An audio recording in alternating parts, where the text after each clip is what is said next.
Good evening, everyone, and welcome to our School Avoidance and Autism program. My name is Jackie Hall, and I am the founder of the Parental Stress Centre. Hope you guys are all doing awesome this evening and ready to get into a lot of information that will hopefully help your kiddos experience a better experience at school starting this year. Because I know that can actually be a really tricky time for everybody involved, full of emotions, full of anticipation and anxiety. So hopefully we can alleviate a little bit of that with you guys to give you a bit of information, and for your professionals as well who are about to start your schooling year. Hopefully we can give you some insight that can really support the autistic community as a whole. So a little bit background about the Parental Stress Centre. We've been supporting parents since 2007, focusing on relieving stress, depression, anxiety. We've worked with over 3,500 families with autistic children, probably inching up to around 4,000 now, I reckon. We address barriers, understanding behaviour like anxiety, PDA, aggression, school avoidance, those kinds of common topics. Me personally, I am the founder of the Parental Stress Centre and our sister company, Safe to Grow. I am a qualified counsellor registered with the Australian Counselling Association. I have a graduate certificate in education specialising in autism. I've done recent training actually in trauma sensitive heart math and have become a heart math certified trainer that's all about regulation using heart centered breathing and heart centered exercises, and there's loads of science behind it. So I'm looking forward to being able to delve into offering extra programs for that too. I've actually worked in mental health for the last 17 years, so experience in trauma, anxiety, depression, personality disorders, eating disorders, and drug and alcohol addictions, as well as working in residential youth care with autistic children and obviously complex backgrounds. I'm trained in EMDR and I've authored 5 books and am a mother of 2 teenage sons. And one of them is not going to be a teenager soon, so I won't be able to say that forever.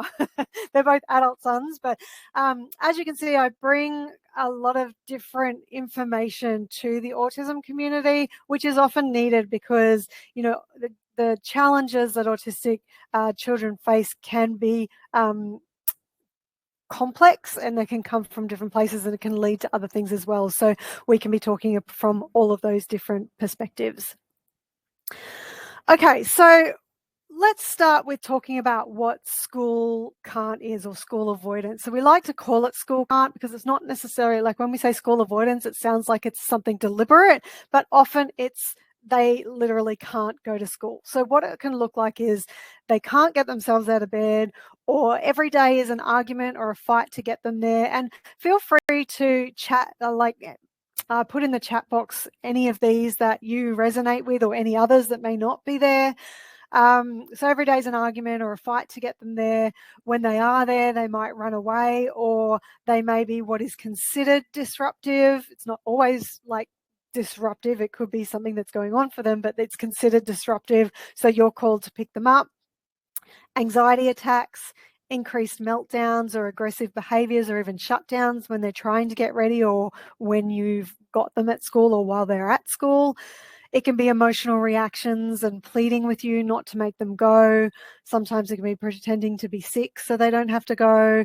It can even get into self-harming or threatening to do so. So it's a really emotional subject for everyone involved, and it's quite complex. So we're going to look at this from different angles. And the different way we're going to look at this is, firstly, we're going to look at you and your influence as a parent or as a carer, because your input on how you handle a child who is in school can't, or avoiding school, or not wanting to go to school, it really matters how you respond to that and what's going on for you. We're going to talk about why it makes sense that your child refuses or resists to going to school. We're going to add in a little bit of PDA, pathological demand avoidance. If you don't know what that is, you will soon. We're going to look at the 2 approaches, the 2 arms of the solution to overcoming school can't, or at least alleviating the intensity of it, and advocating for your child and alternative pathways that you can use. Okay, so let's start with you, the carer, and how you're thinking and how you're feeling when you're working with a child or dealing with a child who's resisting going to school. Now, very often, as I'm going to speak to parents, we're kind of worried about their education or their lack of education. We can be worried about your child's safety while they're at school. We can feel frustrated by what feels like endless defiance that you face. You know, it's as patient as you may try to be, it can feel like your child is deliberately trying to be defiant with you. And it can even look like they're showing you disrespectful or unaccepted behavior. And you'll have responses to that internally that you may not always be very good at, trying to keep at bay, because no one's perfect, right? It can be that you feel like, I don't want to give in. So it can be this kind of wrestle between you giving in and going, oh, that's it, I can't do this fight today, or standing your ground and saying, I'm not giving in today, when that's actually what your child's needing. So it can be kind of really tricky to know what to do. You can sometimes have that kind of standpoint, just suck it up, life is hard. And this is going to influence how empathetic or how understanding you are of what's actually going on for the child. Sometimes we can have these old childhood beliefs of how our parents parented us, and we can unknowingly kind of take them on without actually looking at whether this is the standpoint that we actually want to take with our own children. So we want to take that into consideration. It can be that sometimes we feel really helpless to support our child, feeling pressured by the law to send your child to a place doesn't serve them. You can be feeling within yourself anger, impatience, and frustration over behavior, and also the disruptions to your life as well, because it is influencing your life too. You can feel defeated, discouraged, or just frustrated because I just don't know what to do. And look, teachers and professionals can be feeling this way as well. So it's important to kind of look at, what am I thinking? How am I feeling towards this? And we help, which is why we are always looking at helping parents and with their mental health before we jump into the world of their child. Because if you're feeling stressed, you're feeling anxious, you're going to be in that worldview, which is what the human is designed to be, is to think about ourselves first and what's going on for us, and we react from that place. So it's important for us to recognize what stories and what thought processes we're telling ourselves about what's going on. So we help by explaining this idea of, we all have these belief systems that we've generated from us growing up, primarily 0 to 7, but through all the other experiences of our life. And we can gain these kind of pictures, these expectations of how life is supposed to be. So we can have these ideas of this ideal life path that I'm supposed to be on, or my child's supposed to be on. We can have ideals about what friendships are supposed to look like that are maybe different to what our child's friendships are or what they want. So we have to be aware of our own expectations that we may be placing on our child. Other goals or ideals about life or school. We can have expectations that the kids go to school daily, and that can be difficult to kind of be flexible on that. We can have ideas about our own identity that we feel is being compromised because our child is, responding to school the way that they are and behaving the way that they are. We can be fixed on a certain routine, again, influencing how flexible we are and our ability to jump into the world of our child and look at what routine kind of works for them. And also how I'm seen by society, like what are people thinking of me, what judgments, and that can kind of cloud our judgment on how we're responding to the child's needs and what's going on for them. So just something to kind of consider, that when we have these expectations, we tend to try to go on this right path and get everything right so I can feel good or I can feel worthy. And when we're ticking the boxes, we feel good, but then when we're not, we start to look at things as going wrong. We start to have this constant observation of whether life's going right or life's going wrong. And when it starts to be perceived as going wrong, we then start to look at the missing out lens, where we start to notice all the things that I'm missing out on because life now isn't going to plan, isn't going the way it's supposed to go. And I start looking at, how I'm missing out on respect, or I'm missing out on the things that I want to do. I'm missing out on experiences. I'm missing out on the relationship I expected to have with my child. I'm missing out on certain freedoms that I might have. And so we start to look for more evidence of what we have our attention on, which is what's going wrong and what I'm missing out on. And then the reasoning part of the brain kicks in and says, well, why am I missing out? Why am I on this wrong path and what's happening? Because I should have, or my child should have, acted differently. So we go into a bit of a blame where we're blaming ourselves or blaming other people. And we get caught up in those first three lenses that all spiral down into this core judgment we have on ourselves or our lives, where we're thinking that it makes some sort of value judgment on who I am or how I'm living my life, that I am worth less in some way. So you can be judging yourself as being hopeless or useless or not a good enough parent, or feeling that your life is of less value in some way. And that's going to be varied for different people. But we highlight this because we all run stories. We all have a narrative in our mind of how we're thinking about life. And we need to be aware of how these stories and how this narrative is running, because sometimes it's not accurate. Sometimes this story is fixed on old reference points or old expectations, or expectations that we can let go of if we are aware of them. And they can greatly influence how we perceive our children and how we help our children when we are aware of our own thought processes first. So we always, in everything that we do at the Parental Stress Center, we're always focused on you and your response first, and then the child and their response. And we're looking at both of those and then putting them together, because a calmer parent, or a parent who is able to regulate themselves and change their own stories and narratives, is going to be better able to, one, understand their child because they're understanding themselves, but also being able to jump into the world with them and see what's really going on for them. So just something to kind of keep in mind to begin with. So when we look at school avoidance, I want to help you to understand why school avoidance makes sense to your child. So we're kind of jumping into the world of your child, but this also relates to you too when it comes to your stress and how you handle your stress. So I like to use Dr. Daniel Siegel's example of the hand model of the brain. Some of you may already be familiar with this. So if you think about your hand as a brain, if I put my thumb here and cover my fingers over like this, it kind of looks a little bit like a brain.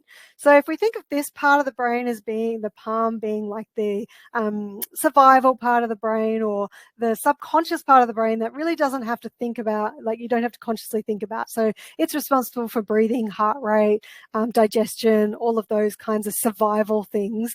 And then this thumb here is the emotional part of the brain, and then the fingers over here are the rational part of the brain. So when we are experiencing life with the five senses, we see it, hear it, touch, taste it, smell it. The sensory information is coming into the brain for evaluation. So it goes into somewhere around here called the thalamus. You don't need to remember all of these names, but it goes to the thalamus and then sends that sensory information to the emotional brain and the rational brain. Now, the sense of smell goes directly to the emotional brain. That's why it's one of the easiest ways to get somebody to regulate, is using sense of smell. And the rest of the senses go through the thalamus and get sent to the rational and the emotional. And the emotional brain is checking in with that hippocampus and going, hey, hippo, what is this that I see here? Touch, taste, smell. Have I seen it before? Do I have a reference point? Do I have an opinion of it? And it's doing that very quickly, because if you look at where this thalamus is, and you look at how far away the rational brain is compared to the emotional brain, we're effectively perceiving things emotionally before we perceive them rationally. And if that emotional brain is checking in with that hippocampus, and the hippocampus is going, oh, this is painful, or this is a threat to our survival, it's going to send information to our nervous system to create this kind of fight or flight response.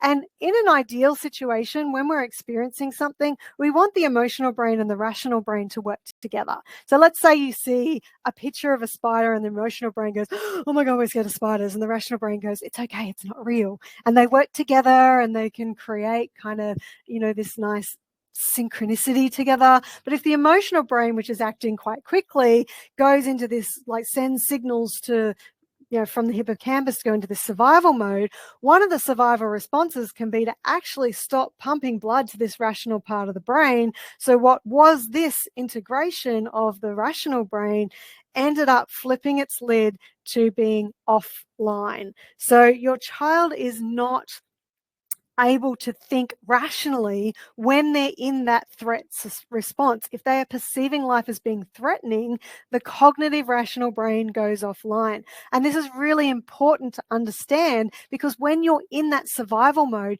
you have zero choice about what you do, any of us, because choice comes from rational logic reasoning, which is currently offline when you're in survival mode. So the brain and the body is going to react in whatever way it needs to, which is going to increase its chances for survival. It's a very primitive response.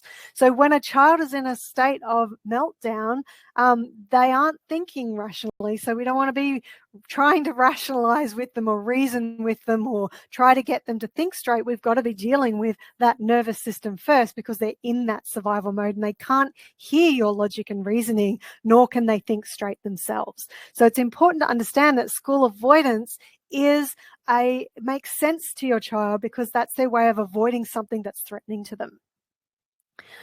Now, we need to look at school avoidance as, from two different perspectives. Now, typically when we hear about autism, we're being it's been spoken about through the medical model of disability. And the medical model of disability focuses on the child's deficits, what they can't do that a typical child could. So there's this real comparison between a typical neurotypical child and an autistic child. And that's not just autism, it's neurodiversity in general, is always being compared to what they consider the norm, the typical child. So it refers to interventions that correct these said deficits that would normally be seen in a typical child. So a lot of times where we're told a lot about what the child can't do, what their deficits are. And it can be really child-focused, that when we're experiencing any challenges, we're constantly looking at what do we need to change in the child. But while that can be something that we need to look at, not from a deficit lens, but just from a support lens, going, how can we support the child? How can we understand what's going on for the child and build skills for the child? So we don't want to eliminate the medical model of disability. We want to eliminate the whole deficit side of things and look at it from more of a support skills building perspective. But the other side of it is looking at it from the social model of disability, and that focuses on the physical and social environment as the problem that disables a person. So while a person may have an impairment or may have like something that's different about them, what disables that person is the barriers that exist in the environment that they live in. So we want to be looking at how is the environment impacting this child's behaviour and how they're feeling about school. We want to be looking at the different angles of that and changing what barriers exist in that environment, and not just put all of the onus on the child to be changing and learning skills in order for them to change how comfortable they feel in a school environment. So it's important to be looking from this social model of disability as well. And in fact, and this is something that I did in the graduate certificate of education specialising in autism, is that there's actually disability law around this, where schools actually are legally required to provide educational services on the same basis as a person without a disability by making reasonable adjustments in the classroom. Now, these step 1, 2, and 3 is all from the Australian Government Department Education fact sheet. So this is actually from the government saying this is what schools are legally supposed to do. So they're needing to recognise physical and social barriers can exist in students' school environment that can prevent participation, engagement and learning, and they want to anticipate what these barriers are and make accommodations and adjustments to remove those barriers and create an inclusive classroom for all learners. So just keep in mind that this is actually a legal requirement of education. So if you are advocating for your child, try to find documentation on this that can help you to work with the school, but try to do that in an amicable way, because like I said, this is emotional for everybody as well. And the teachers, they've got a lot going on in their classrooms. So sometimes we need to navigate these in a kind of amicable way. And there is an organisation that I want to put you onto called Disability Law. If you are struggling with advocating for your child in school, then they have some really great resources. If you're in New South Wales specifically, they may even be able to help with the advocacy process. But if you aren't in New South Wales, they've got some awesome free toolkits helping you to write letters, helping you to know what your rights are and those sorts of things. So disability law, if you look that up, that can be really helpful for you in terms of advocating for your child's needs. So when we're looking at school can't, we need to be looking at it in separate areas. Now, many parents are often, when they're asking us, how do I help my child get to school? Or how do I help my child to feel more comfortable in school? Or why doesn't my child like school? What can I do? It's not a simple, one answer that I can give them, because we need to be looking at this from multiple perspectives. We almost need to categorize it into different areas and be looking at getting into detective mode and looking at what's going on in each one of these areas and handle them separately. So 6 different areas that we've identified from working with so many parents is social, emotional, physical, environmental, academic, and trauma. So let's have a look at what each one of those means. Firstly, let's look at social. We know that social interactions can be quite difficult for autistic children. They can have difficulty with social skills. They are more prone to experience bullying, not fitting in, not understanding social etiquette, not sure how to communicate or when to communicate or when not to communicate, not feeling accepted by others, not always able to anticipate what another person is thinking or feeling. And this is something called theory of mind. So if you're not familiar with theory of mind already, this is the idea that we all kind of have this way of being able to recognize or anticipate what somebody might be thinking. And this, if you, next time you have a conversation with someone, just pay attention to how often you do anticipate from their body language or from what they've said, or being able to link something they've said before with something they're saying now, or just general knowledge that you may have to anticipate what's going on for that other person and how that interaction is going. Now, that isn't always organically developed in an autistic child, and you may need to help them develop those skills to be able to recognize all the different signs and all the different things that are going on. So this isn't a quick fix either. This is something that we first need to kind of recognize, where do the challenges lie within the social category, so that we can then work on, is this a skills building exercise? Are we needing to help the child, or are we needing to change the environment? And this is particularly for the educational professionals on the call. What are you doing in your classrooms and in the playgrounds to help other kids to be understanding of this? What's your knowledge like of autism, and how are we sharing that knowledge with other kids in a neuroaffirming way, where we have differences, and it's okay to celebrate all of our differences, and not just highlighting one child's differences, but all of our differences and preferences and choices and those sorts of things, so that we are modeling for these kids acceptance and inclusivity when it comes to social interactions, and you're changing the environment to help the child, not just expecting the child to change to the environment. It's important to be bringing both of those two together. The environmental side of things, we need to be looking at, what's the environment like for the child? So again, we're looking at that social model of disability and understanding, how is this child experiencing their classroom? So for parents, you want to be asking lots of questions to the teachers, to the school, to your child even. What are they feeling in the environment? Because sometimes the child doesn't even recognize that it shouldn't be that way. That's their norm, that there's a noisy environment and they're finding it really difficult to deal with that. They may not realize that there are ways to make the environment quieter. They may feel like they just have to put up with it. They may find difficulty with no routines. Maybe there's no warning or confusion around transitions, because we know that transitioning can be quite difficult for an autistic child. Maybe there's minimal support provided to understand or handle certain tasks. Maybe classroom seating is challenging for the child.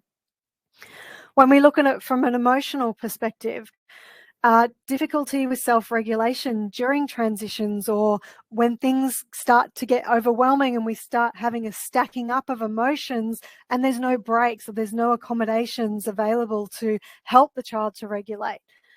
Sometimes they have low self-worth or low self-esteem, and they can be triggered quite easily because they're feeling down or low, or maybe they have developed a pessimistic mindset based on the experiences that they have that triggers certain emotions. So we may be able to focus our attention on helping with inaccurate thought processes. So in that case, we may be looking at what's going on for the child, but from a social model of disability, we can be looking at how can we help that child to have some breaks, have some time out, have some downtime, so that those emotions aren't getting stacked up to the point of explosion or even implosion, because some kids shut down as opposed to, meltdown.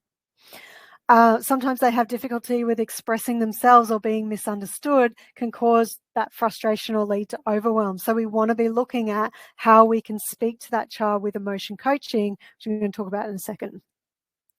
Academics can be an issue. Doesn't understand the teacher or the work, too distracted, it doesn't make sense, it's too hard, it's too easy. They have high expectations of themselves. Work is only explained verbally with no alternatives. So visuals is something that is often preferred by neurodiverse kids, that when you explain things verbally, there's a lot of cognitive processing that is involved in processing what you're saying, understanding what you're saying, and then actioning what you're saying. So visuals can be super helpful as an alternative to being able to deliver information. Also, the teacher's knowledge of autism can be limited, and their response to your child can be triggering. So it's important as a teacher that they understand the child, and as a parent that you're giving the teacher a lot of information about how your child's mind works, because you often have a lot of information that can be really helpful to that teacher. So it's important, as we're talking about academics, to talk about the executive functioning part of the brain. Now, this is the part of the brain that is like that logic, reasoning, rationale part of the brain. It's all up in here, where it is also responsible for planning and organization and, time management. And so these things can be difficult for an autistic child, and they may need some extra time. They may need different approaches to help them to be able to process what they're needing to do at school and understand what is required of them. So getting to know the child and what their needs are, and communicating that to the teacher, or teachers getting to know that child. So what you might see also is impulsivity, which is also a part of the executive functioning, and emotional regulation. So you might see that a child is acting before they're thinking instead of thinking before they're acting. You might find that they have difficulty adapting to unexpected challenges, don't like surprises, because that means they have to very quickly try to process the change and what's just happened. It can seem like they're daydreaming. They may find it really difficult to focus on the task at hand if they're having difficulty processing the information about the task, or it's just not interesting to them. Or they're extremely focused on a task and they struggle to focus on anything else. So that's monotropism, which is an element of autistic cognition that influences the ability to focus and transition and be flexible. So simply put, autistics often prefer to focus on one thing at a time. So they just be aware of that. That can be helpful whether we're talking about school avoidance or not.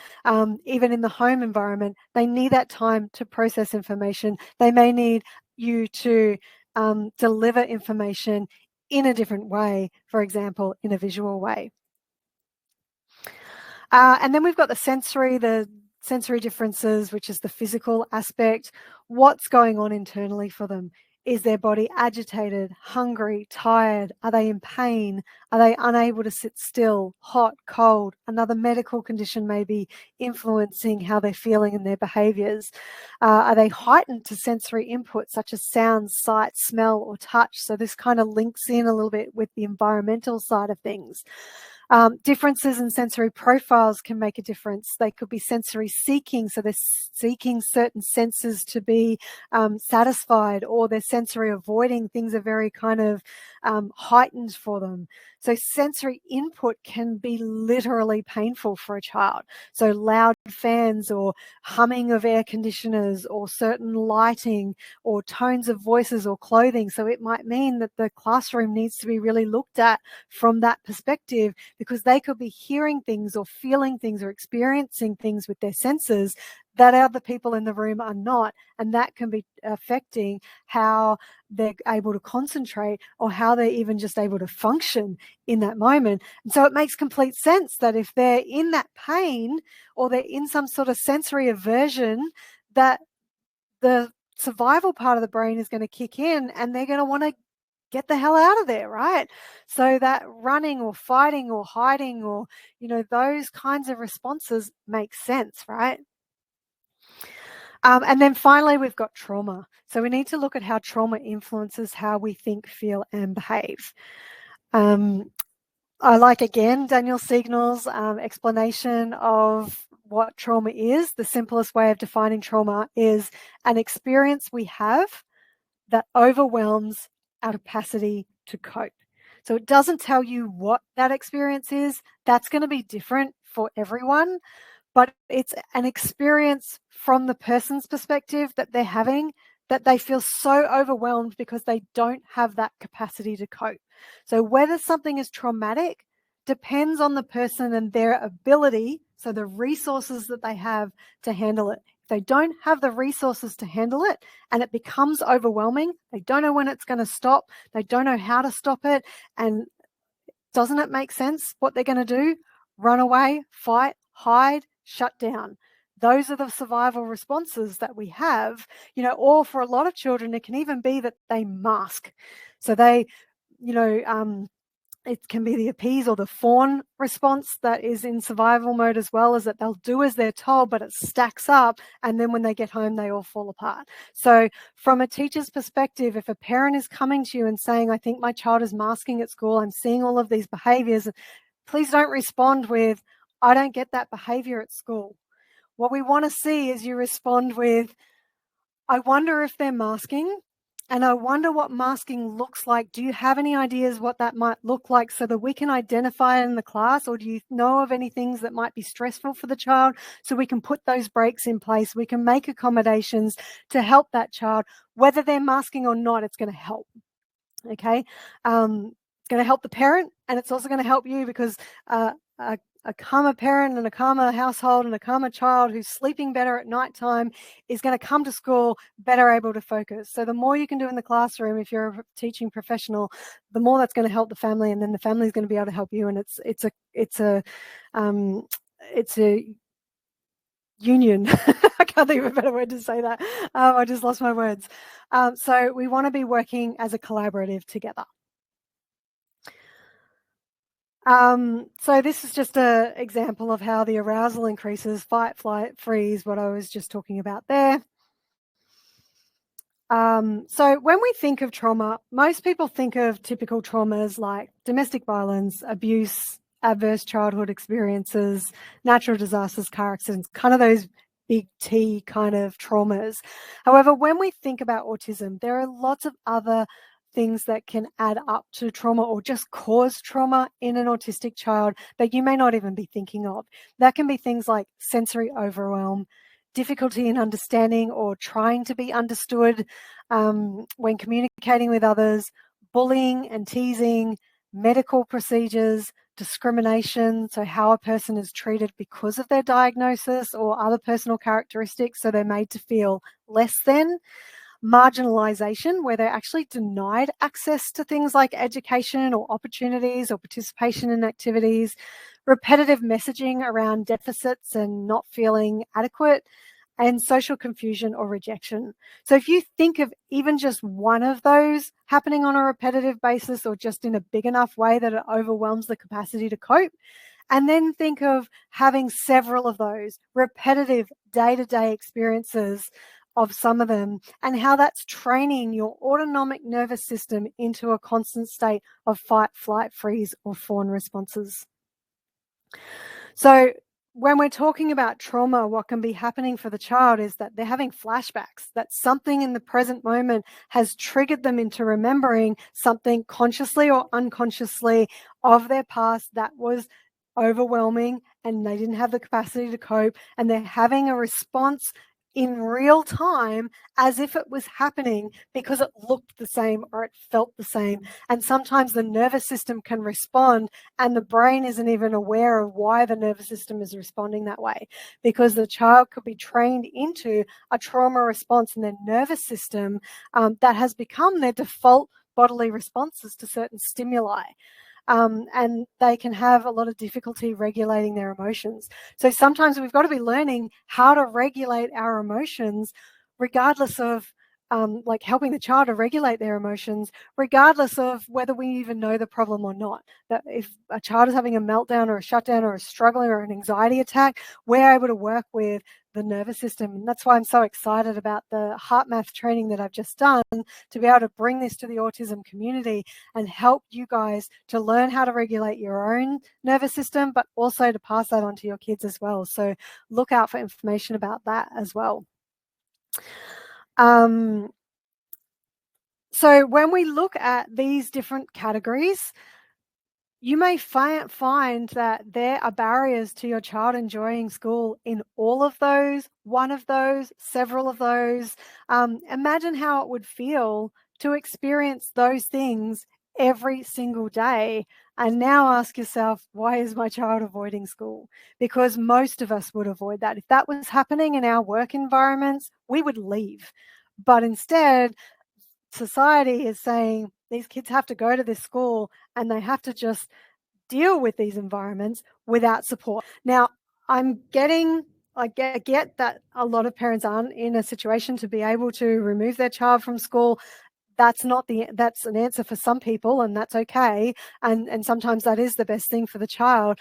But I'm also advocating for, let's make things different in schools. Let's try to advocate and look at it from these different angles to really get a sense of, what's going on for this individual child, because it can be different for different children. So we have to be looking at each autistic child differently. And in fact, we could be looking at this for all children, really, and accommodating, there's different tiers also that teachers, I'm told, are trained in creating, like whole school or whole classroom changes that benefit everybody. And then there's group changes that can be made, so certain groups can be accommodated for. And then there's individual changes. So we're not even promoting that teachers need to take an individual approach for every single child, but there's accommodations that can be made across the classroom that would benefit all children. And that's part of that disability law, that we're creating those situations for these kids, for all kids, really.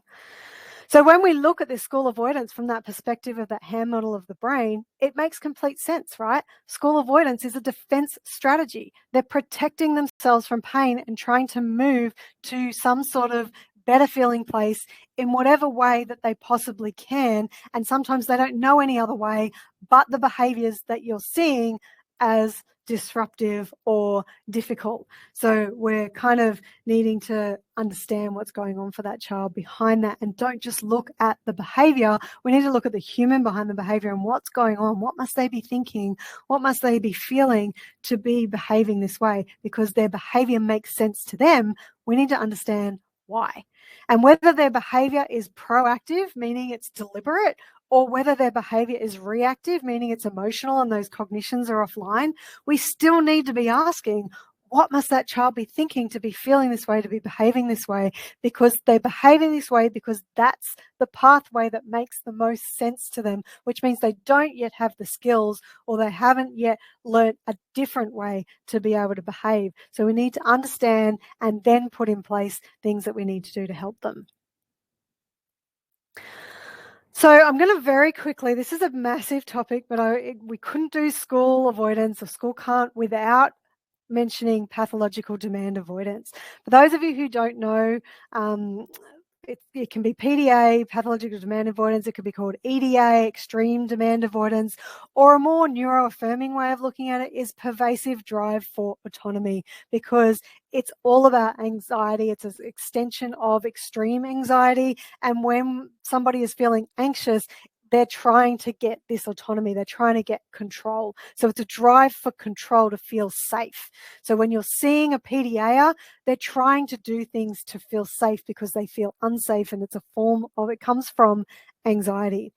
So PDA individuals share autistic characteristics, but in addition, they have many of the key features. They may not have all of them, but some of the key features of PDA are resisting and avoiding the ordinary demands of life. So they can be things like just general things that you ask them to do: put your shoes on, feed the cat, have a shower, brush your hair, for teachers, take your textbooks out, things like that can trigger anxiety. They often use like a hierarchy of strategies that they use, a social strategies as part of their avoidance. So they can start off with using their charm. They can often seem very kind of socially able, but this kind of masks the difficulties in social interactions, and they can use that charm, they can use that social ability to try and get out of things. So they might distract you with their ability to kind of talk about things, or they may say things like, oh, I can't because I've got a broken leg, or they can move into the world of role play or pretense or fantasy, or fictional people, or get focused on real people. Or what tends to happen though is this hierarchy of strategies to avoid doesn't work. It gets more and more intense. So we might start to see more intense emotions and mood swings as the anxiety and that need for control kind of builds up, and they start to move into that threat response. So what we find is those conventional approaches in support, parenting, or teaching are often quite ineffective. Now, there's a difference between autism demand avoidance and PDA. Now, autism demand avoidance can occur because, maybe there's some sensory overwhelm and we're trying to avoid the activity so that we don't have to experience the sensory overwhelm. It can be because the information's too hard or too easy, or I'm not interested in what's going on, so I avoid doing that task. So there's many different reasons why an autistic person can avoid something, but in PDA, it's the demand itself. It's the request that you're making or the demand that you have on that child that's triggering anxiety, and the anxiety is triggering the behavior that you see. So PDA is a question of can't, not won't. When you're asking them to do something, even if you're saying it in a statement, sometimes you can have a whole energy around, or a whole routine around your morning, and they know that your request is coming next. So you may not have even got that demand out, but they know it's coming. So they know that there's going to be something that's asked of them, and it causes them to feel like the anxiety of having to perform, the anxiety of having to get it right, the anxiety of maybe getting it wrong. There's this anxiety about some sort of performance, that I have to do something. And then it's like the body goes into this shutdown response. It can't do what you're asking. It's not defiance, it's anxiety. So PDA is often described as this kind of neurological tug of war between brain, heart, and body. And a really good key factor, it's one of the first questions that I often ask when someone says, I wonder if my child's PDA, is that does this demand avoidance happen also with things that they want to do, not just with tasks that they may want to avoid? So lots of kids can want to avoid tasks when they're given chores to do, but when they're saying, I want to go to the movies, but they literally then make up all of these excuses as to why they can't, even though they've been looking forward to it for ages. Or they love doing artwork, but then all of a sudden they just can't, or they'll make excuses as to why they can't, but that they really want to enjoy that activity.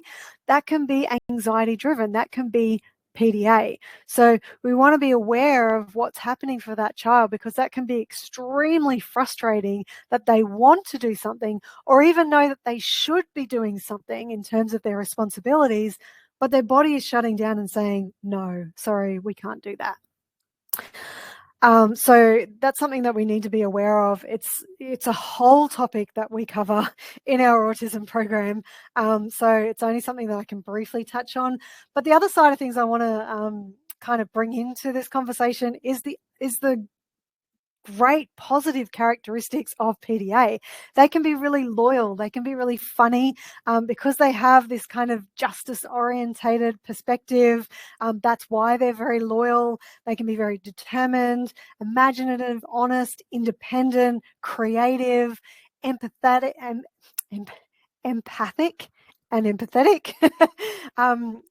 So there's lots of very great qualities that come with a PDA as well. So we need to support them, but we need to recognize and highlight to them how wonderful that they are. So they're not, like, with all the challenges that they may face in this society, they're not always seeing the negative side of things. They're also seeing the value that they bring and the greatness that they are in their personalities too. So be mindful of helping your PDA, if you know you have a PDA, to remember that they're pretty special people too. Just one thing that you can do to help with PDAs is to change your language by using declarative language. Often we use imperative language where we say, can you put your shoes on, please? We ask questions or we make some sort of demands. But declarative language keeps things general, keeps things kind of observational. So instead of saying put your shoes on, say, oh, I wonder where your shoes are. Or you could have a visual of the things that we're needing to do. So we're going, I wonder what's next on your list. So using curiosity, using observation, using general statements as opposed to direct, even praise can be difficult for a PDA because it puts pressure on me having to then do it again. So if I say, great job cleaning your room, that can be anxiety promoting, because then the next time I clean up my room, I have to do a great job again, and that can cause anxiety. So it can just be general, like, gee, this room looks clean. And sometimes even that is too much for a PDA. So it's finding out what works and what doesn't. And that can be really tricky and require a lot of observation and detective work. So using visual prompts, again, around the house or different routine cues may also help. Texts, if you have older children, can be helpful as well, in text in declarative language as opposed to text in imperative language. So that's a whole discussion on its own. If you want to look up declarative language, I would suggest you do that if you have a PDA, or you can join our program and I'll teach you all about it. Okay, so now that we've kind of looked at all that, I'm just kind of look at how I'm going for time. I'm not doing too bad. I'm a few minutes behind, but we'll get there. What can we do about all of this? So we take two approaches to helping you with school avoidance. The first one is looking at the emotions. So helping the child, looking at how they're thinking, how they're feeling, how you're responding to their emotions. And we look at the practical support, what we can actually do in order to help them from a skills building perspective, but also that social model of disability perspective as well. So helping them with their environment. So firstly, let's look at how you respond to your emotions. Now, many parents and educators unknowingly respond to their child's emotions in ways that can trigger escalations or cause the child to become more heightened. They do this by trying to fix the situation, being dismissive of the child's emotions, that old school way of going, oh, you'll be right, or don't worry about it. Because it's not necessarily that you're triggering the child because you're being mean. Sometimes we can trigger the child because we're not being mean, but we're just saying it in a dismissive way. We're not actually listening to what their experience is and what they're trying to say. We try to talk them out of their emotions, which can lead them to feeling triggered, feeling dismissed. You don't understand me, you don't listen to me, and feel even more overwhelmed by the situation. Or we offer solutions that don't work because we never actually took the time to understand the situation in the first place, or we got it wrong. Sometimes it's not because you're deliberately doing that. It can just be that we just got it wrong, and that's just the way it is. Responding to emotions. So I've studied with John and Julie Gottman with emotion coaching, and they have 5 steps to emotion coaching, which I use, which is becoming aware of the young person's emotion, especially if it is of lower intensity, such as disappointment or frustration. We want to try as much as possible to get it when it's low level, because when it's high level emotion, they flip their lid. We're not able to use logic and reasoning and have rational conversations. We need to work with the nervous system. And this is one of the things that we do in our program, is we look at how we can help them out of context and help them when they're in those earlier stages of frustration and disappointment, and then what we can do when we're actually in the heat of a meltdown or shutdown, when that logical brain's offline and where the nervous system is responding in survival mode. So this kind of emotion coaching is best used in those low levels when we're kind of either there or just kind of starting to flip our lid, where we become aware of their emotions. We view them as opportunities for connecting and teaching. We're not seeing them as wrong. We're not judging them. We're listening to them. We're accepting their emotions as real. We may not accept their behaviors. That's okay. But we can accept how they're feeling. We don't want to make them wrong. You don't want to judge their emotions. We want to help them to talk it out, describe how they feel, help them to verbally label their emotions. And notice the last step is to problem solve or negotiate boundaries. We're not jumping straight into fixing it. We're trying to understand. We're trying to make sense of why they feel the way that they do and the experiences that they have. Now, I understand that there are parents and carers here who have non-speaking children, so this is how you can kind of adapt that to a non-speaking child. We still want to try to get a clear understanding of the problem from their point of view. We need to observe any words that they're saying, their body language, teachers' observations, how they're perceiving the situations, any communication at all. Jump into the world of them, get in detective mode. What is this experience like for them? We still want to acknowledge, validate, and empathize at their level. Sometimes kids have a typical level of understanding, but just can't communicate what they want to say. So speak to them at whatever level they're at to help communicate that you understand how they're feeling. And using whatever resources you have that you currently work with to communicate with them that empathy and validation that you have. So I can see you're having a tough time for this. I'm here for you. Let's do this together. I know this is really worrying you. I can see that. We'll work through that. So really encouraging, reassuring. I've got you. I understand you. I see you. That's what we're needing to do in this emotion coaching. Using social stories, role-playing, storytelling, toys to discuss the difficulties that they're having, to demonstrate what they can do. Recognizing too that kids can be good at articulating either the problem or the ideal. So they'll either explain what's wrong, or they're better off going, if we waved our magic wand, what would it look like? If we weren't having this problem, what would it look like? So go in at either angle for the children to articulate what's going on for them, because it may not be that they're able to tell you what the problem is, but they may be able to tell you what would be happening in an ideal world, or if we had that magic wand, which is going to help you to understand the problem. So you may ask both questions, getting that information in whatever way you can to kind of put the puzzle pieces together to make sense of why they feel the way they do, how they're thinking about the situation. And from there, we can then go, all right, what are the practical tools we can then put in place? We want to identify the barriers from those different categories that your child is having with school. Is it social? Is it academic? Is it environmental? We want to compartmentalize these challenges into these different categories, identify the barrier in one column and the ideal in the other. And then we can look at what the pathway is towards the solution. And it's important to be able to do that because we've seen multiple examples, and here's one where a child actually pushed another child into the playground and got sent to the timeout zone. And the parent had to really dig for why the child did that, because it wasn't like their behavior. And when they find, and the teachers, tried to support the child by giving them a social story about keeping their hands to themselves, which would work if the problem was the child didn't know that. But what actually happened is the child had seen another child push somebody and got sent to the quiet room. He was feeling really overwhelmed in the playground and thought, I need to get to that quiet room, so I'm going to push this child because that worked before and I'll get to go there. So understanding that, now the social story can be about, what do I do when I feel overwhelmed? How can I ask to go to the quiet room? So it's a lot more proactive when we actually understand the barrier to begin with. So we want to put them in those different categories, because sometimes when we have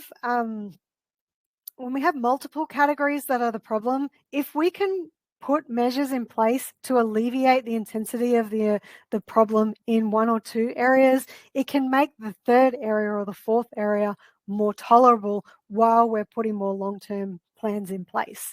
So just keep that in mind, that it may not resolve everything in every area to put these things in place, but it can alleviate the intensity to make it more tolerable and allow them to stay in there a little bit longer and reduce the pain and hopefully stop the trauma that they may be experiencing. So what we're really doing when we're addressing these barriers is we're going, is it a skill? Is there a skill that we need to teach that needs to be learnt and practiced within the child? Is it due to inaccurate perceptions and thought processes that are causing these emotions? Is there environmental changes that what we need to do, or what can change in the environment that's going to help the child? So we're really coming at it from those different perspectives: skills, thoughts and emotions, and environmental changes. So we find the barrier, we find the ideal, and we look at where the gap is. What would it look like if my child got what they needed? And then let's try to put in place what that gap is: skills training, mindset training, or putting supportive protocols in place that are going to support your child. The number one priority, and I realize I've gone a little bit over time, so my apologies, is safety. Please don't leave this webinar without hearing that. Your number one priority for your child is safety. They must feel safe in their environment, particularly if they've experienced any kind of trauma, school or not. The brain cannot learn or reason when it's in survival mode. It cannot learn. It cannot reason. So supporting your child to deal with these challenges is a progressive one, and it's going to include skills training, emotional training, gradual exposure to certain situations that have a retreat option so they can go in, come out, go in, come out, gain confidence, opportunities to reflect on what went well, what we can do better, and making environmental changes that come from the caregivers. Changing how you think and feel and respond to your child, changing what happens in their environment, and helping create a team of people that help to support in the school environment your child with those environmental challenges that they're facing. So if you are a professional, we actually have a program for professionals. So look out for an email that you'll get if you apply for the professional development certificate. You'll automatically get an email about our Inside Autism program. It's 6.7 hours of training, self-paced training for you that'll go into a lot more of these topics in depth. But for those of you who are parents, we have our 9-week autism parenting program where we focus on you and your mental health. We focus on looking at what's going on for your child: meltdowns, shutdowns, anxiety, PDA, school avoidance, aggressive behaviours, sibling rivalry, family dynamics, understanding autism, what autism looks like, how it might present in your child, why their behaviours make sense, masking, executive functioning, being neuroaffirming so you can build a strong sense of confidence in your child, de-escalation strategies, emotional regulation. It's such a comprehensive course. You don't even have to do it in 9 weeks. It's something that you can, tap in, tap out of whenever you want, because you get lifetime access to it. Now, most people, the majority of people, are still using their NDIS plans, regardless of the changes that have happened from the 1st of October. The information that we have, NDIS is still paying our invoices. If you're under the old system, you don't have a new plan with stated supports. If you are self-managed or plan managed, you have capacity building in your budget and you have emotional regulation or mental health improvement goals, you should be able to use your plan. If you have a new plan with stated supports, you would need to have this as a stated support. The reason why you can still do this program is because it's a disability specific parent training program, and that line item still exists in the NDIS price guide. So invoices are still getting paid by the NDIS for this program. So if you think might be something that you resonate with and you have an NDIS plan, even if you're not sure, shout out to us and we can look into helping you establish whether you may be eligible or not. If you've got a review coming up or you're in the review process, make sure you I'm pretty sure our email actually gives you a document that you can take with you to your plan meeting saying, I want this disability specific parent training program in my plan, and hopefully they can put it in there as a stated support. I think that brings us to the end. Oh, the price of it is $14.95, but what that includes is lifetime access. You also get access to our 2 live chats with me during that 9 weeks, but then outside of that, you get monthly Q&As with me, counselling support via email whenever you want it, and you've got 14 other parenting courses that you get access to, and you get lifetime access to it forever. So you've always got me to email to ask questions to, or be on a live call to talk kind of face-to-face within the group. So there's support forever for you if you're needing it as your children are going through those different ages and stages of development. Okay, thanks guys. Thank you for those who want to leave and don't want to get to the Q&A section. You are welcome to leave now. Thank you for sitting in with all of that information. I know it was a lot to digest, but I try to cram as much as I possibly can into that 1 hour. I welcome you to post your questions in the Q&A section now, because we're going to spend the next 25 minutes now, sorry I went a little bit over, trying to get to as many questions as I possibly can. So let me just scroll through.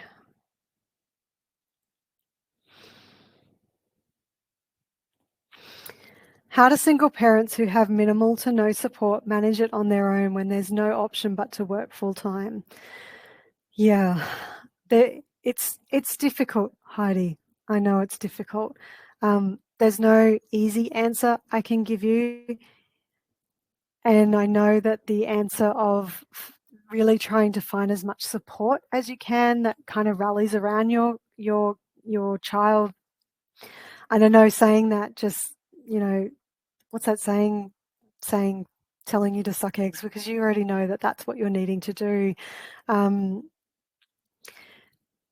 It's doing the best that you can, and it's knowing that, and this is where the mindset work comes in when we're helping parents with dealing with challenging situations that they're facing and the stress that you're facing, because you're trying to provide for your family and you're trying to do the best by your children, and you know that there's only so many hours in the day, and what you need to come back to is you are doing the best that you can, and you're providing your child with the experiences that you can. And then what we do after that is all about surrender.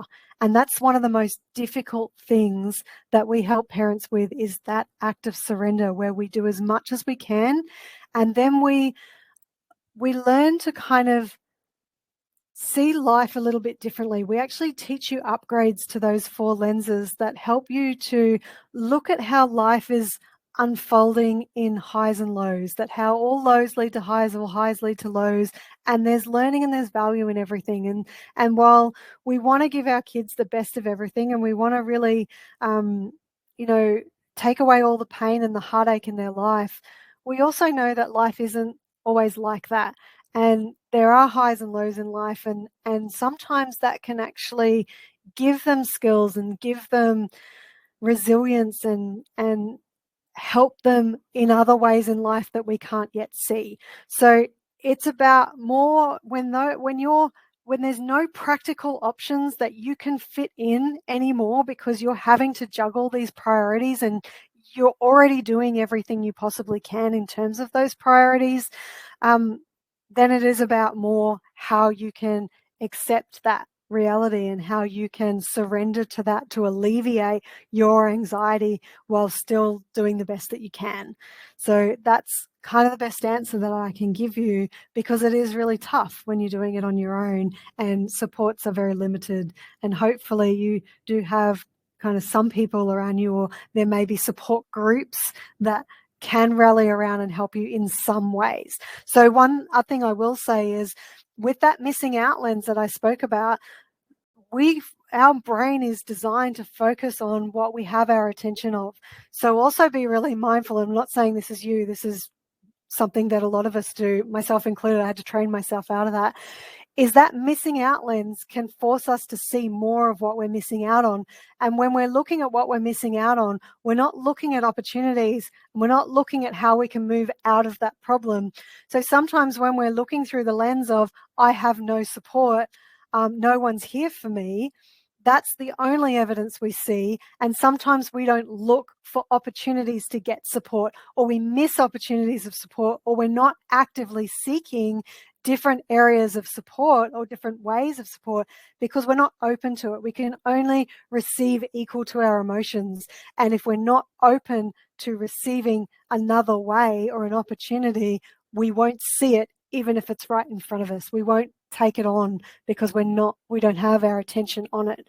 So just something else I wanted to throw in there, not saying that that's you, Heidi, just throwing it out there for everyone, because it's what can happen with any of the lenses. We're looking at what's wrong, we're not looking at what's right, looking for missing out, we're not looking for opportunities or the hidden good and the bad. We're looking through blame, we're not looking through understanding. And if we're looking through worthlessness, we're not looking at why things are valuable or why I'm valuable just the way that I am. So we need to upgrade that story, change that story to a new perspective, which is often going to help change how we feel and then how we behave, because it's all connected. How we think, feel, and behave is all linked. Change one and you'll change the other two.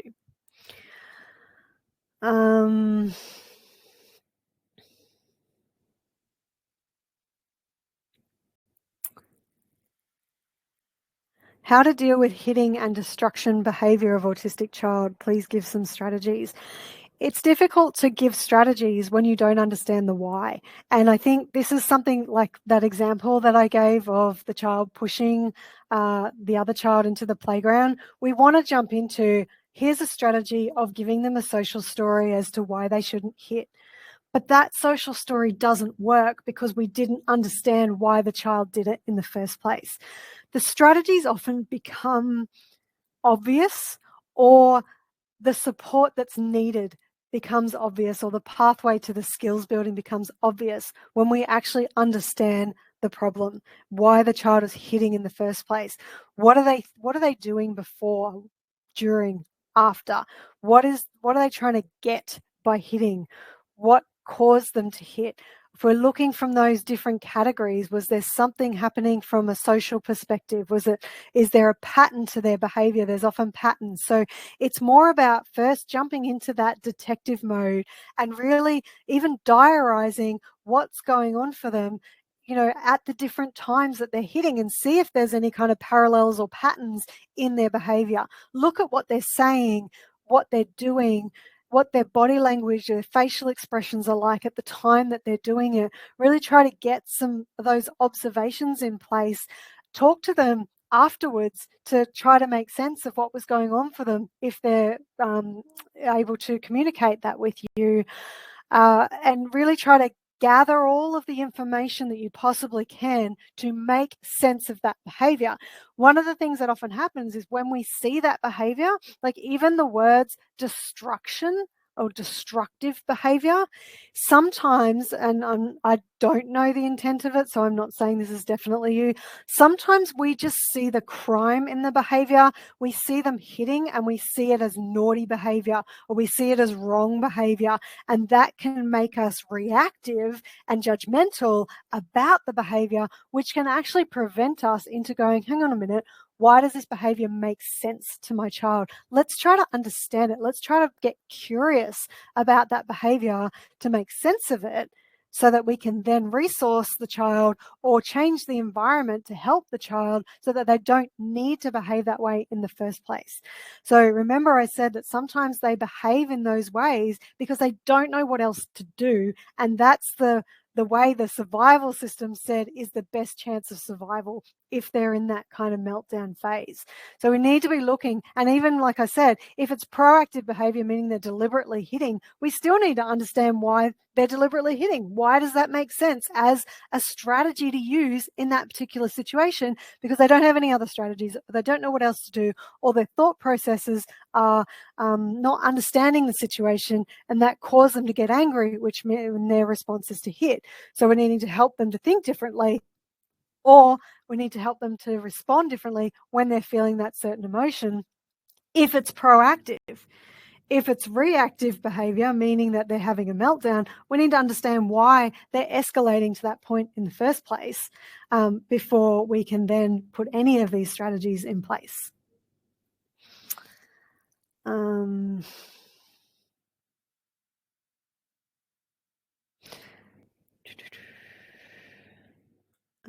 lot of these questions that I'm going through are about the actual program. So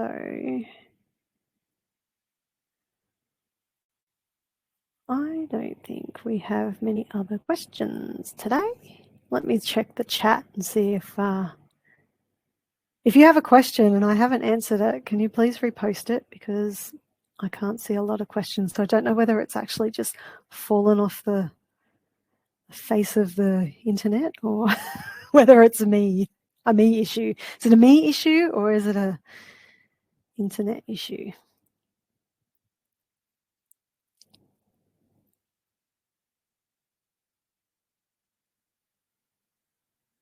No, I think we're all good. So thank you guys for coming to this webinar tonight and sticking with us. I really appreciate your time. I hope that you found it a beneficial use of your time. And I hope to see you guys either on our next round of our program, or hopefully you come back to one of our other live webinars. So have a great evening. Take care, guys, and bye for now.